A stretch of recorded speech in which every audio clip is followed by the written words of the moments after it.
Yung unit natin ay gamit ng server room ito, kaya nagre-request na kami ng bagong unit din nila. Kailangan kasi medyo critical na eh. Maaaring one of this day bumigay na talaga siya. So talagang matindi ang dumi nito. Ayo, kapal-kapal ng dumi. Ayan. So medyo napadali ng konti ang trabaho natin kahit na ganito kadumi. Siyempre sa tulong ni Amber Protect. Ayan. So alam niyo naman ang pagtitimpla nito. Medyo ginawa naming 75% ang timpla ng Amber Protect kasi sa sobrang dumi kailangan nating gumamit talaga nito. So medyo napapadali ang paglilinis natin dahil sa Amber Protect. Ayan, spray pa na to.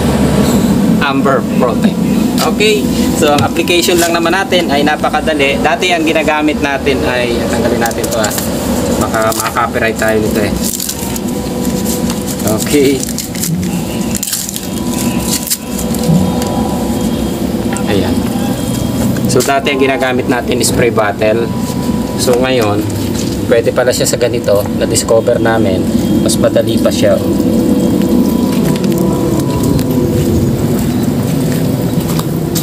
Ayan.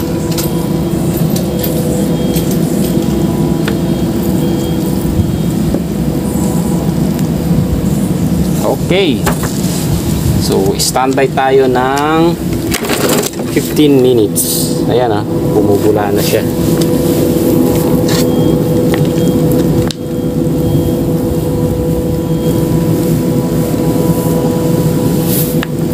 Yan. Okay. So antayin lang natin, then babanlawan natin siya. So makikita nyo talagang ganito katindi ang dumi dito sa mini-maintain natin ito. And ito pala, para alam din nila, remedy na lang to, lagyan na lang ng clip yung ilalim. Kaya kailangan na nating mag-request ng bagong unit para sa server room.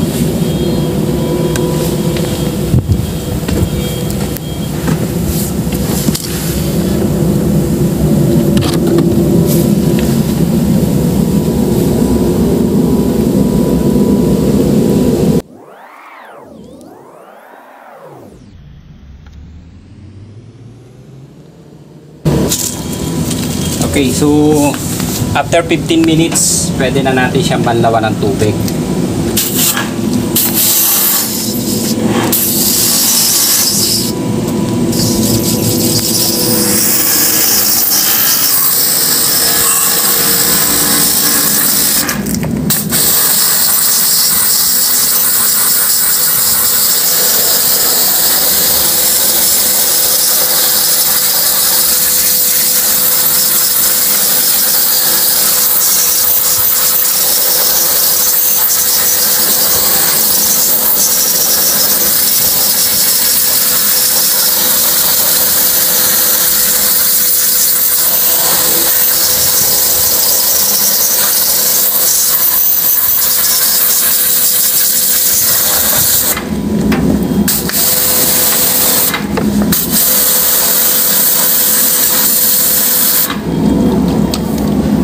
Lalagyan ko lang ng basahan itong. Go.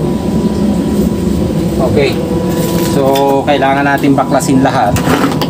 Ayan. Dahil sobra talaga yung dumi niya. Ito, parang naka-direct na sa loob. Kaya, okay lang naman to na mabasa. Then, bu-blower ko na lang din mamaya. Ayan grabe ng dumi. Oh. Yung.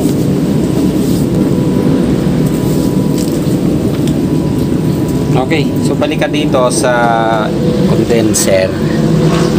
Ayan. So mapapansin nyo yung condenser, medyo natanggal na ang dumi pero kailangan kukulitan. Lalagyan ng amber. Dahil sobra talaga yung kinapal ng dumi. Ayan. So application ulit tayo. Ayan.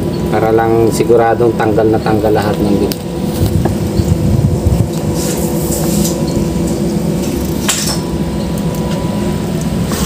Okay. So itong condenser sasama na natin. Dahil talaga sobra, hindi kakayanin basta-basta ng pressure washer. Oh.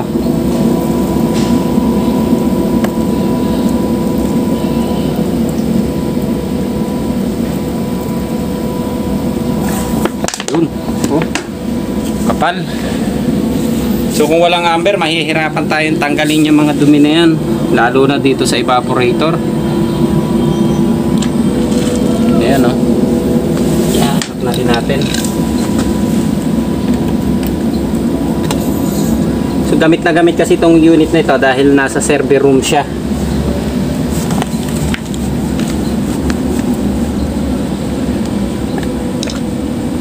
Ayan. Okay. Oh. Grabe. 1 month lang yan, no? Sa loob pa lang ng isang buwan yan. So, patangin ko, i-adjust ka na konti doon kasi mapuktikan ka. Uy.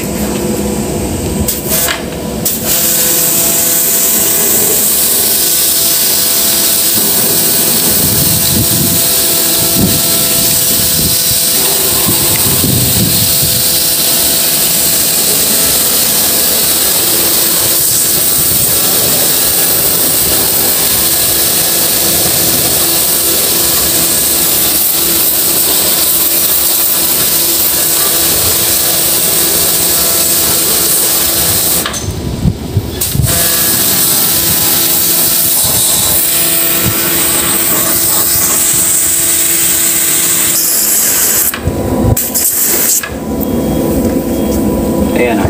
So makikita nyo na yung pagkakaiba nung nalagyan natin ng Amber Protect.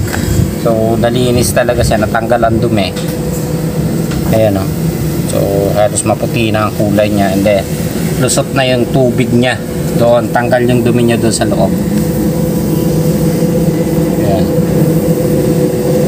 Okay. So lalagyan ulit natin itong sa may part ng evaporator. So sobra, ayaw matanggal talaga nung pinakadumi niya na yun, no? Halos hindi natin mapakawang.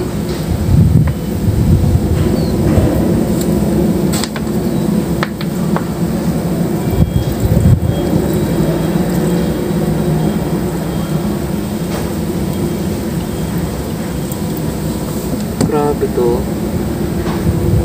Para semento eh, oh. Semento na talaga, oh. Tumigas eh, oh.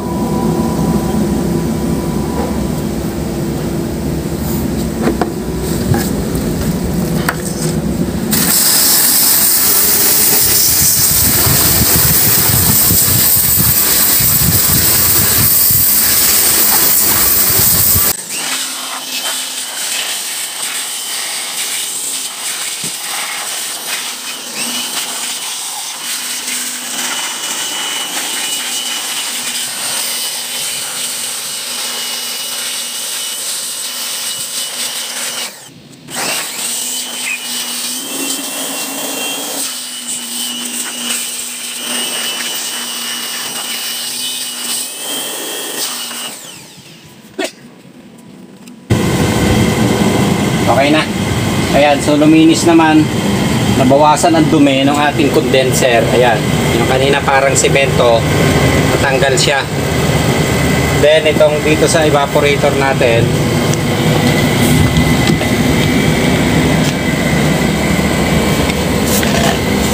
ayan, so kahit pa paano luminis na siya, natanggal na yung dumi, and malakas na yung buga ng hangin din dito.